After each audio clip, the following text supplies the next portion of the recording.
wanted to give you a special welcome to this Unity Worship service today, and we wanted to lift two departments of our hospital: organizational performance and accreditation. So today, I invite you to pause for a moment of prayer.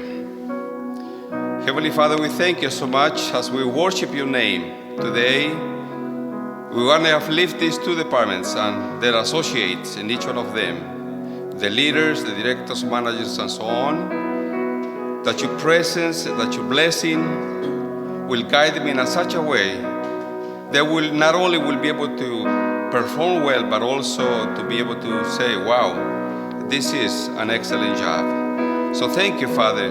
Today we worship you. We pray to you for your blessing. In the holy name of Jesus, amen.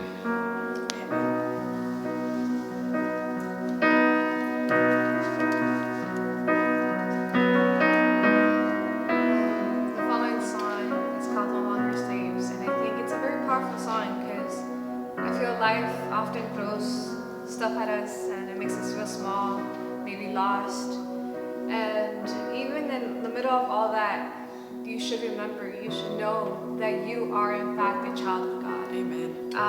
If this is the truth, please sing along.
I am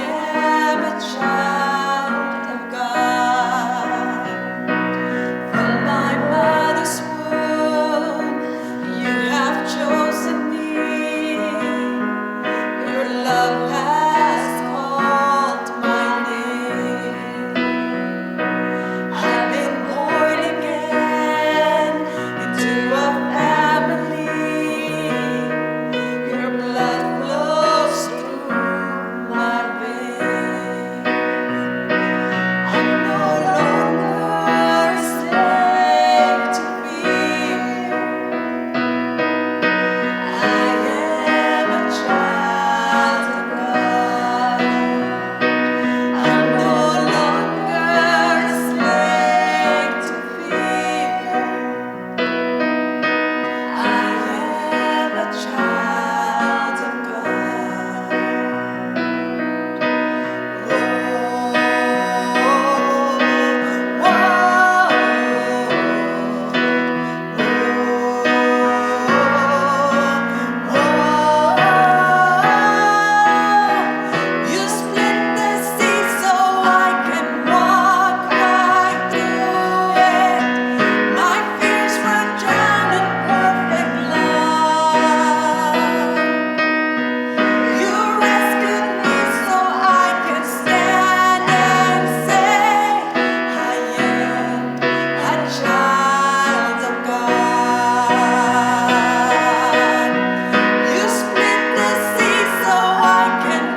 have a special guest, Pastor del Poso. He's here to lift us in devotion. Luke chapter 10, verse 30. And Jesus said, a man was going down from Jerusalem to Jericho when he was attacked by robbers. You know the parable, the Good Samaritan, one of the most popular parables. But interesting that Jesus does not identify the man. He simply says, a man. Jesus didn't say a Jew, a Greek, an Ethiopian, an African, a Mexican, a Peruvian, a Filipino. Jesus doesn't say the nationality. He simply says a man.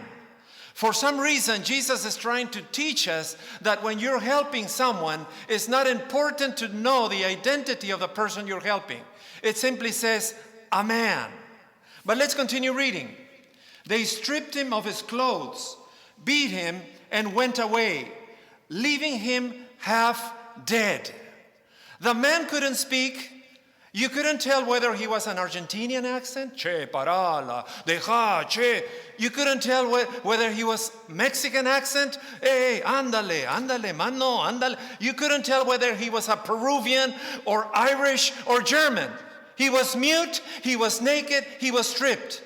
Because when we're helping someone, Jesus is saying, it is not important to know the economic status, the social status, the educational status. It's not important. It simply says a man who was mute, who was robbed, who was naked. But let's continue. A priest, a Levite, a Samaritan. 3 people. A priest, a Levite, and a Samaritan. 3 levels of love. First, you have the priest. He looks at the man who had been robbed, and he looks, and then he moves to the other side, and he walks away. Then he has a Levite.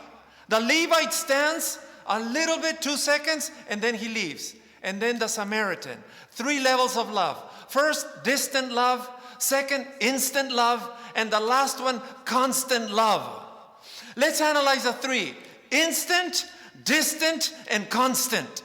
The first 2 are very selfish because human love will always be selfish.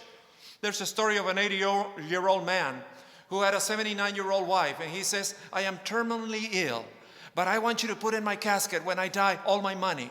Go to the bank and put all my money. And she said, why? Because I want the young people to know that I was a hardworking man. So when I die, go to the bank, come and put all the money surrounding me. So when I'm in the casket, I want you to put all the money. He passed away. He died. And the day of the funeral, she was dead.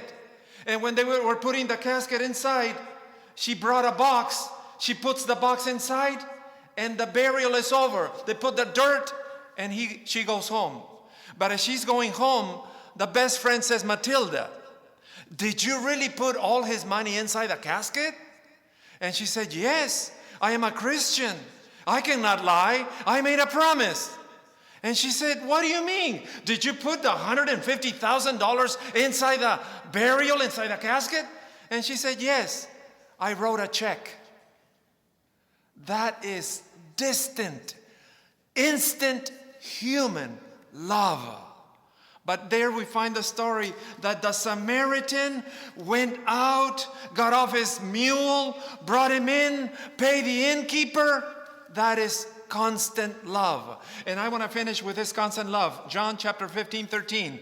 Greater love has no one than this, to lay down one's life for his friends. No one has greater love than this. This is the constant love of the Samaritan, than to give his life.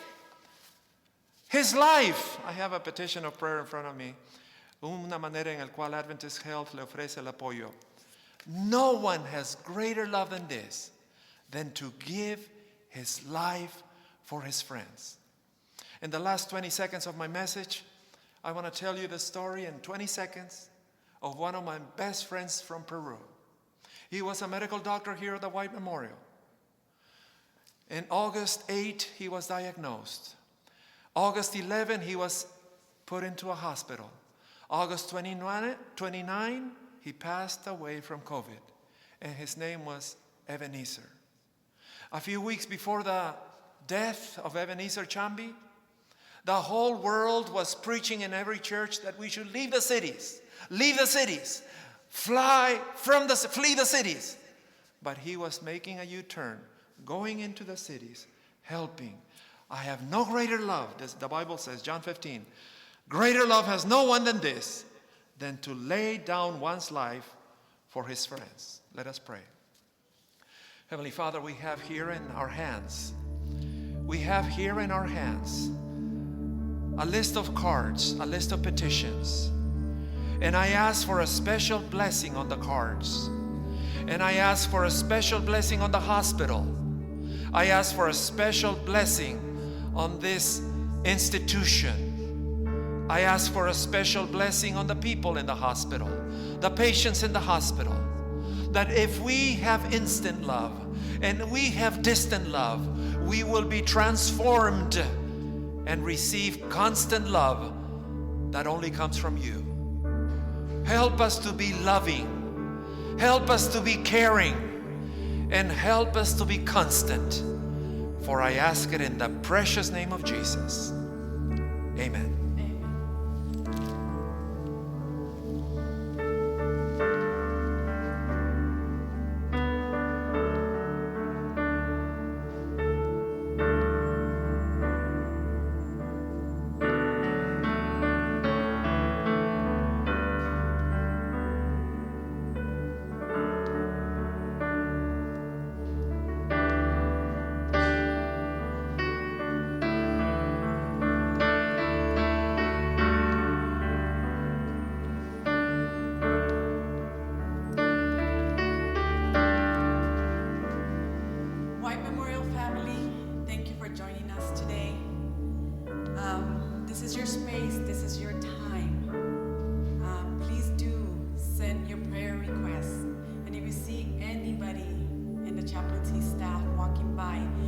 Talk to someone, or you simply need somebody just to pray for you, feel free to reach out. This is why we're here.